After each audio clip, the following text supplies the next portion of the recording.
The daily demands and dangers to firefighters around the globe are countless, but the leading cause of death for firefighters is not burns or smoke, it's heart attacks.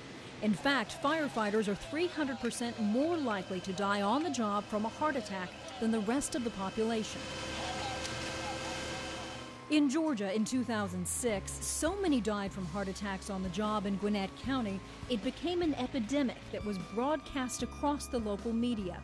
The story revolved around the local fire chief's cry for help. That grabbed the attention of nationally renowned genetics researcher Dr. Robert Sapurko and his team. And he was complaining essentially that he was sick and tired of going to funerals for his firefighters because they didn't die in the fire. They didn't die doing things that most people would encounter. They died of a heart attack. And so he said, why are all my firefighters dying from a heart attack? There must be an answer for this. Who can help? Dr. Sapurko had spent years developing advanced genetic tests for heart disease through the Berkeley Heart Lab in California. He applied those tests to assess 1 million genes in every single firefighter, pinpointed whether the first responder had the genetic markers for heart disease. It was the perfect way to determine why firefighters were dying from heart attacks at 3 times the normal rate. And it's much more complicated than just what's your bad LDL cholesterol or what's your good HDL cholesterol. And we've done a series of what are called heart disease regression studies. So how can you make the heart disease actually go backwards and get better? So in conjunction with St. Joseph's Hospital in Atlanta, doctors, researchers, and firefighters launched what would become $1 million federally funded landmark study. FEMA was interested in this for a number of reasons, but the most important reason is that in order to protect the public health and well-being, they have to protect the health of the firefighters. About 75% of them have their heart attack going to the fire, fighting the fire, or coming back from the fire. So if they're there to help you and save your life, but they have a heart attack while they're doing that, they can't help you. The study tested 300 firefighters from Gwinnett County, one of the largest geographic and most populated areas in Georgia. I've been with Gwinnett for 29 years, a little over 29 years now. For 50-year-old firefighter Steve Brown, fitness was as much a part of his life as all his years with Gwinnett Fire. I was always health conscious. I always wanted to be healthy, and stay in good shape.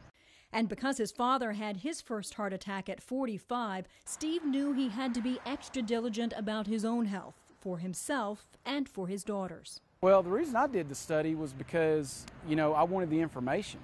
It was a great opportunity to just find out as much information as I could about my own health, not only for me, but to pass on to my kids, and if they were going to have any kind of problems in the future, then here's the blueprint right here. He told me he was doing the study, and he told me when he got the test results back, he's so athletic, I can't believe that would happen to him. So. After 6 Ironman competitions, 20 top-placing marathons, and dozens of triathlons, Steve was in the shape of his life. But no amount of physical training could prepare him or the researchers for what they'd found. I was devastated, to say the least. Cardiovascular nurse Brenda Garrett-Sapurko was in charge of notifying those firefighters most at risk over the phone immediately. So when I got his results back, it was like, I just looked at it and paused. I thought, I got to wait for the right time to call him, this is going to take a little while. So Steve was one of those that when I called, I said, hey, this is Brendan. He goes, I said, yeah, well, let's chat. I just couldn't believe it. I could not believe it. Steve had triple vessel heart disease. He was in the high-risk category and was the perfect example of nature trumping nurture. Steve wasn't alone. The study found that more than 1/3 of the 300 firefighters studied had undiagnosed heart disease. Yeah, I heard of several guys that had some problems on the test, whether it was calcium or high blood pressure or whatever. In addition to identifying those at risk, the study also proved that environmental factors of the job, such as stress and psychological pressures, interacted with the gene for heart disease and became a trigger for heart attacks. We were quite surprised by a number of things in this study. First of all the firefighters look great. They're in terrific shape. They carry heavy loads. They carry 100 pounds of equipment going into these burning buildings. You'd look at them and say, wow, This guy's the epitome of a good-looking male. Get those topped off when I got the pack fixed. I got 2 other stations I got to go to after I leave. It's just a matter of regrouping and figuring out where to go from now, where to go from this point. You know, whereas if I didn't have this information, I'd be rocking along not knowing anything about it, and till it's, you know, too late or something happens. Philip, you ready? Initial shock, surprise, but thereafter it became a very motivating factor. Dr. Basil Margolis, prevention expert at St. Joseph's, took the reins of the study and the treatment of the diagnosed responders. The good news side is that we're picking it up way ahead of time, and so you can turn things around and say, look, we've picked up some risk factors, but if you act on these now, we can prevent heart disease down the road. All of the firefighters with poor results were immediately put into a personalized cardiac treatment program at St. Joseph's that included everything from diet and exercise to interventions and even surgeries.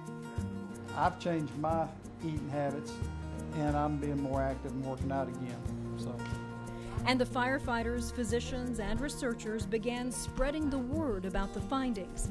Steve Brown wrote a letter to encourage more of his colleagues to get a Berkeley test.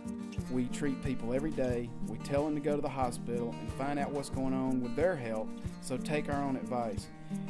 It would be very sad to spend your whole life working here, and when it's time to retire, your health is so bad that you can't enjoy it. Some of these guys have gotten me through some of the hardest times in my life, and I would just hate for something to happen to somebody that I care that much about. So he recently had his own daughters tested as well. I've told people at work after he got his test results back, I hope that he does something to control this, because he is our rock, and I would encourage anybody to do this study, like absolutely anybody, because it's losing somebody too early. It's just not worth it when you can do things to prevent it. It's just senseless. It's absolutely senseless.